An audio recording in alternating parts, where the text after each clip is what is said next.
Мұқағали Мақатаев дейтін еді қарт ақын. Қырғи жолдас бола алмайды кептермен. Себебі ол кептер етін жеп көрген. Қой қоралас бола алмайды қасқырмен, қасқырдан ол көресіні көп көрген. Көбелектер бірге ұшпайды кептермен. Кептерлер де көбелекті жек көрген. Мысықтармен ойнамайды тышқандар. Ойнаймын деп омақасып текке өлген. Тіршілікте тамақты кім жеп көрген? Қу тіршілік сонымен шектелген.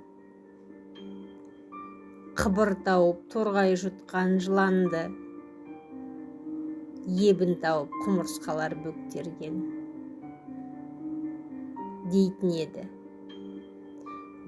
еді қарт ақын, өзгелерге кінәні көп артатын.